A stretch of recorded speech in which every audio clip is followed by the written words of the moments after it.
नमस्ते बच्चों। इस वीडियो में हम मोल संकल्पना को ही आगे बढ़ाएंगे। मोल संकल्पना से संबंधित न्यूमेरिकल्स करेंगे और पिछली वीडियो में मोल संकल्पना का जो मैटर आपने पढ़ा है उसको ब्रीफ में लेंगे, संक्षेप में एक चार्ट के रूप में, ताकि आप न्यूमेरिकल्स आराम से हल कर सकें। तो देखते हैं। हम स्टार्टिंग करते हैं, शुरुआत हम करते हैं द्रव्यमान से। यदि आपको प्रश्न में ग्राम में किसी भी पदार्थ की मात्रा दी गई है, वो परमाणुओं की मात्रा हो सकती है, अणुओं की मात्रा हो सकती है, किसी गैस की मात्रा हो सकती है, किसी भी यौगिक की मात्रा हो सकती है, छोटा या बड़ा किसी भी प्रकार का हो सकता है वह, लेकिन वह मात्रा होगी ग्राम में। हम उसे कहते हैं ग्राम में दिया गया द्रव्यमान। ग्राम में दिया गया द्रव्यमान, प्रश्न में आपको सीधा ग्राम में दिया होगा। हम उसे कैपिटल W से शो करते हैं। अगर आपको ग्राम में दिए गए द्रव्यमान से मोल की संख्या ज्ञात करनी है, मोल की संख्या कि जितना आपको ग्राम में द्रव्यमान दे रखा है किसी भी पदार्थ का, उसके कितने मोल बने, अगर आपको वो ज्ञात करना है, मोल की संख्या को हम छोटे n से प्रदर्शित करते हैं। तो अगर आप चाहते हैं कि आप दिए गए ग्राम में दिए गए द्रव्यमान को मोल में कन्वर्ट कर सकें या बदल सकें, तो उसके लिए देखिए, दिए गए द्रव्यमान को मोल में बदलना है।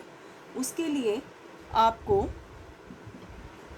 ग्राम में दिए गए द्रव्यमान को भाग देना होता है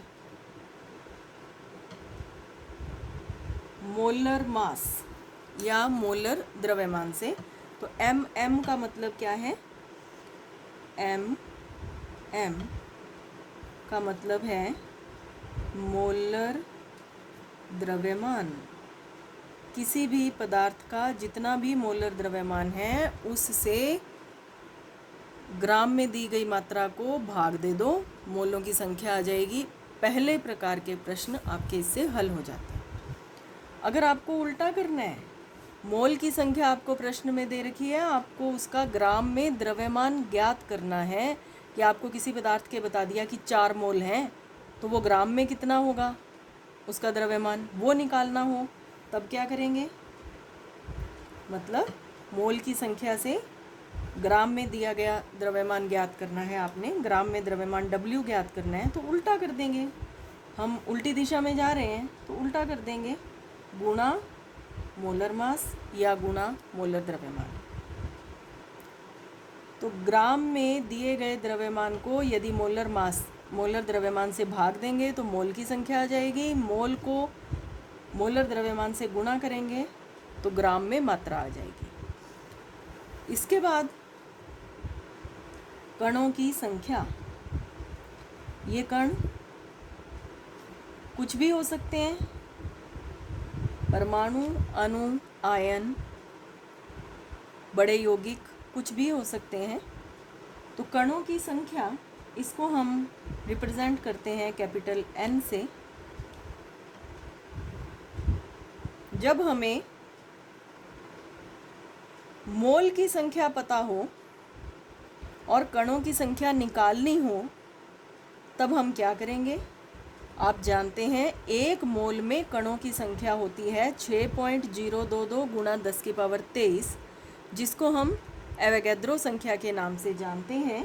तो जब हमें मोल की संख्या को या मोल को कणों की संख्या में बदलना है, तब हम उसको गुणा कर देंगे Na से। Na क्या है? Na बराबर होता है आवोगाद्रो संख्या जिसका मान है 6.022 गुणा 10 की पावर 23 कण। हम कण नहीं लिखेंगे हमेशा, परमाणु है तो परमाणु लिखेंगे, आयन है तो आयन लिखेंगे, अणु है तो अणु लिख देंगे। अगर आपको उल्टा करना है, मोल की संख्या से कणों की संख्या तो निकाल ली, कणों की संख्या है उससे मोल की संख्या ज्ञात करनी है, कणों की संख्या से मोल की संख्या ज्ञात करनी है, तो क्या करेंगे, इसका भी उल्टा कर दें। यहाँ पर हमने एवोगैड्रो संख्या से गुणा किया था, अब हम एवोगैड्रो संख्या से भाग देंगे। तो यदि मोल को कणों की संख्या में बदलना है तो एवोगैड्रो संख्या से गुणा कर दें, मतलब 6.022 गुणा 10 की पावर 23 से गुणा कर दें। और यदि कणों की संख्या को मोल में बदलना है तो उसे एवोगैड्रो संख्या से भाग दे दें, मतलब 6.022 गुणा 10 की पावर 23 से भाग दे देंगे।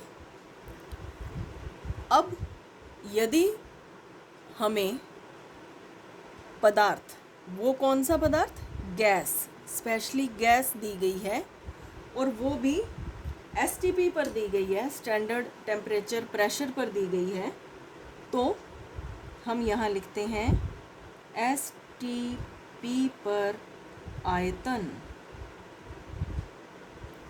एसटीपी पर आयतन। आपके पास मोल की संख्या है, किसी भी गैस के मोल आपको पता है, आपको एसटीपी पर उसका आयतन ज्ञात करना है, तो आप क्या करेंगे, आप गुणा करेंगे। हम पीछे पढ़ चुके हैं कि 1 मोल का आयतन एसटीपी पर होता है 22.7 लीटर, तो हम इसको 22.7 लीटर से गुणा कर देंगे। और यदि आपको आयतन दे रखा है और मोल की संख्या ज्ञात करनी है तो उल्टा कर देंगे, 22.7 लीटर से भाग दे देंगे। तो हमने पिछली वीडियो में जितना भी मोल कंसेप्ट के बारे में किया, ये उसका संक्षेप है जो आपको न्यूमेरिकल्स को हल करने में सहायता करता है। यहाँ पर एक बात अच्छे से समझ लीजिए, इन सब का केंद्र है मोल, मोल की संख्या। आपको ग्राम में द्रव्यमान दिया है और आपको कणों की संख्या निकालनी है, तो पहले मोल की संख्या निकालिए, मोल की संख्या से कणों की संख्या निकाल लीजिए। आपको ग्राम में द्रव्यमान दिया है किसी भी गैस का और आयतन निकालना है, तो पहले मोल की संख्या निकालिए और वहाँ से आयतन निकाल लीजिए। आयतन दिया है, कणों की संख्या निकालनी है, तो आयतन है उससे पहले मोल की संख्या निकालिए, मोल की संख्या से कणों की संख्या निकाल लो। कणों की संख्या है, द्रव्यमान निकालना है, कणों की संख्या से पहले मोल निकालिए और मोल से द्रव्यमान निकाल लीजिए। तो मोल एक ऐसा स्टेशन है, आप ये समझ सकते हैं, जहाँ से आपको हमेशा गुजरना पड़ेगा कहीं भी जाने के लिए। तो इस चार्ट को अच्छे से समझें, फिर इसको रिवाइज़ करें कि कहाँ पर क्या लिखा है। रट्टा नहीं लगाना है आपने इसका, बस आपने इस बात को समझना है कि ग्राम द्रव्यमान है, उसको मोल में बदलना है तो किससे भाग देना है, मोल को द्रव्यमान में बदलना है तो किससे गुणा करना है, कणों की संख्या है तो कैसे करना है, इसकी सारी की सारी डिटेल हम पीछे वाली वीडियो में कर चुके हैं, आपको उसके नोट्स भी मिल चुके हैं, तो वहाँ से आप इसको कर सकते हैं। अब मैं आपको कुछ एग्जाम्पल बता रही हूँ, आपकी बुक में जो बुक एक्सरसाइज दी हुई हैं वो आपको करवा रही हूँ, उनको ध्यान से देखिए। देखिए, पहले हम प्रश्न कर रहे हैं, किताब का प्रश्न 1.10, एथेन का सूत्र आपके सामने एक नया यौगिक आ गया, सूत्र याद रख लें, एथेन C2H6 के 3 मोल में निम्नलिखित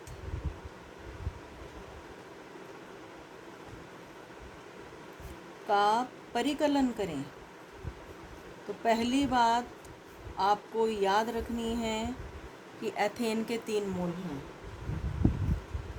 तो हम पहला पार्ट कर रहे हैं, किसका परिकलन करना है, कार्बन परमाणुओं के मोल की संख्या, ये आपको निकालना है। ये प्रश्न बिल्कुल सिंपल है, बिल्कुल साधारण प्रश्न है। यहाँ पर आपको एक नई बात सीखनी है। सबसे पहले हम लिखेंगे C2H6 के मोल की संख्या बराबर 3। C2H6 के 3 मोल हैं। अब एक बात बेटा ध्यान दें, सूत्र को देख लिया करो।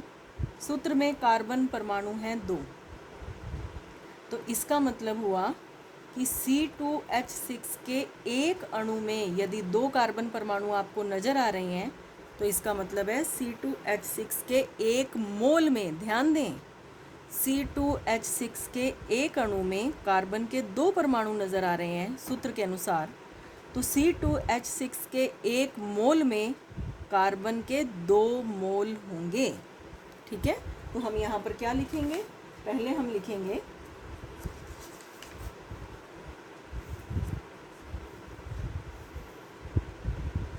C2H6 के एक मोल में कार्बन के मोल कितने? 2 मोल। सूत्र बता रहा है। और हैं कितने C2H6 के मोल? 3। तो 3 मोल में कार्बन के मोल होंगे 2 × 3 = 6 मोल। ये पहले का आंसर आ गया, पहले पार्ट का। कार्बन के परमाणुओं के मोल पूछे थे। सेकंड पार्ट, हाइड्रोजन परमाणुओं के मोल की संख्या। फिर से लिखेंगे C2H6 के मोल की संख्या बराबर 3। बार बार वैसे लिखना ज़रूरी नहीं होता, लेकिन आपको याद रहे इसलिए बार बार मैं आपको लिखवा रही हूँ। अब सूत्र के अनुसार हमें क्या पता चल रहा है कि C2H6 के एक मोल में हाइड्रोजन के मोल, सूत्र के अनुसार एक मोल में होंगे 6 मोल हाइड्रोजन के, और C2H6 के कितने मोल हैं? 3 मोल। हाइड्रोजन के मोल बराबर 6 × 3 = 18 मोल। बस जितने मोल C2H6 के हैं उतने सूत्र के अनुसार उसको गुणा कर दो। इसके 6 मोल हो गए, इसके 18 मोल हो गए। नेक्स्ट पार्ट थोड़ा सा कॉम्प्लिकेटेड है। एथेन मतलब C2H6 अणुओं की संख्या। कुछ नया पूछ लिया इन्होंने, लेकिन हमने अभी जो चार्ट बनाया है उससे हम बड़े आराम से इसको हल कर पाएंगे। C2H6 के मोल फिर से लिखना पड़ेगा हमें। C2H6 के मोल की संख्या N बराबर 3 मोल हैं C2H6 के।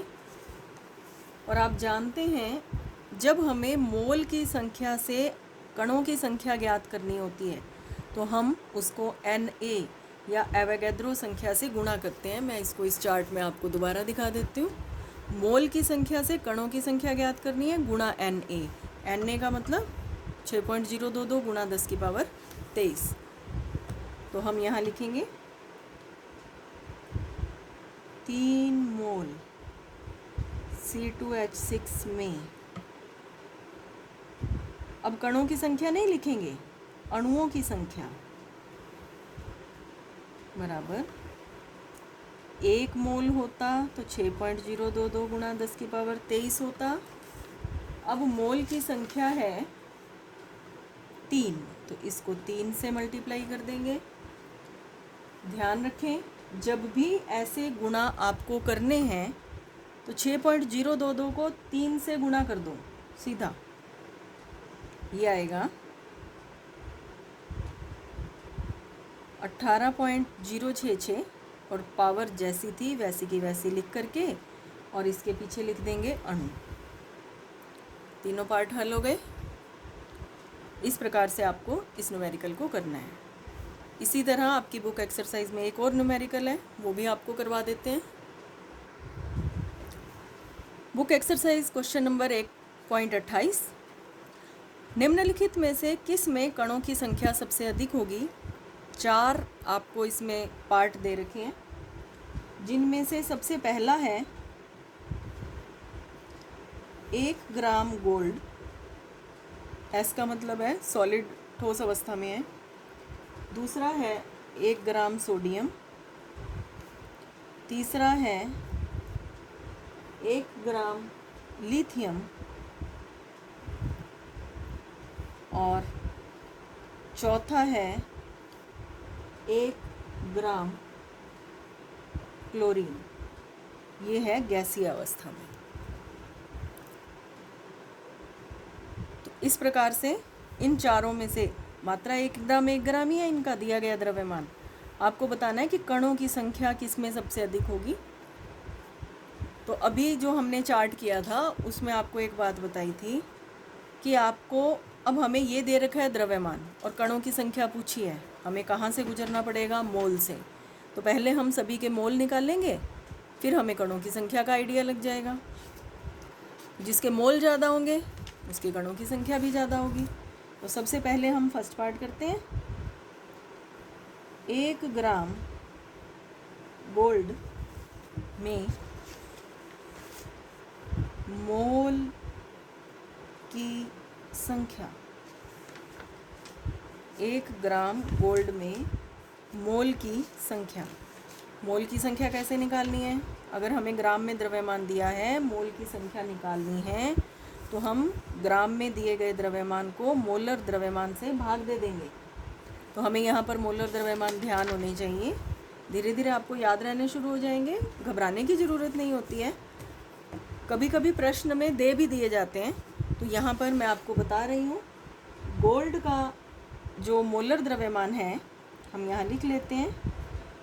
गोल्ड का मोलर मास या मोलर द्रव्यमान बराबर 197 ग्राम।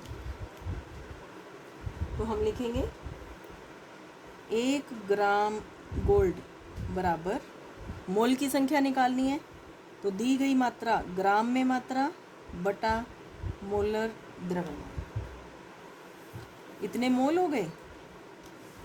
और उसी में हमें अणुओं की संख्या ज्ञात करनी है। गोल्ड के परमाणु हैं, परमाणुओं की संख्या। तो जो भी मोल आए उसको परमाणुओं की संख्या में बदलना है, तो उसको एवोगैड्रो नंबर से गुणा कर देंगे। दोबारा देखिए, दिया गया द्रव्यमान ग्राम में ऊपर, नीचे मोलर द्रव्यमान, मोल आ गए। हल नहीं करेंगे अभी, बस 1/197 मोल आ गए। हमें चाहिए कणों की संख्या। कणों की संख्या, तो जब मोल में कणों की संख्या निकालनी है तो उसको हम एवोगैड्रो संख्या 6.022 गुणा 10⁻23 से गुणा कर देंगे। तो ये हो गए गोल्ड के कणों की संख्या। एक बार हमें इसको हल नहीं करेंगे क्योंकि हमसे तो ये पूछा गया कि किस में सबसे ज़्यादा हैं, तो एग्जैक्ट नंबर आपको निकालने की ज़रूरत नहीं है। इसके पीछे हम लिख देते हैं परमाणु, क्योंकि गोल्ड है, परमाणु है इसमें। सेकंड, 1 ग्राम सोडियम में मोल की संख्या। अब सोडियम का मोलर द्रव्यमान याद करें, पहले हम कर चुके हैं 11 ग्राम। तो 1 ग्राम सोडियम बराबर, पहले मोल की संख्या निकालेंगे 1/11 मोल। अब इसमें परमाणुओं की संख्या निकालेंगे 1/11, जो मोल की मात्रा आ गई उसको गुणा कर देंगे 6.022 गुणा 10⁻23, ये भी परमाणु। तीसरा, 1 ग्राम लिथियम में मोल की संख्या पहले निकालेंगे। हमें चाहिए लिथियम का मोलर मास या मोलर द्रव्यमान। लिथियम का मोलर द्रव्यमान होता है 7 ग्राम। तो 1 ग्राम लिथियम बराबर 1/7 मोल। इसमें परमाणुओं की संख्या कितनी होगी? 6.022 गुणा 10⁻23 परमाणु। ये गोल्ड परमाणु थे, ये आपके सोडियम परमाणु आए और ये आए लिथियम परमाणु। अब चौथे नंबर पर आ रहा है 1 ग्राम Cl2 गैस है, में मोल की संख्या पहले हम ज्ञात करेंगे। ये हो जाएगा, हमें निकालना है Cl2 का मोलर मास, पहले कर चुके हैं, 71 ग्राम। 1 ग्राम Cl2 बराबर 1/71 गुणा 6.022 गुणा 10⁻23। ये आएंगे अणु।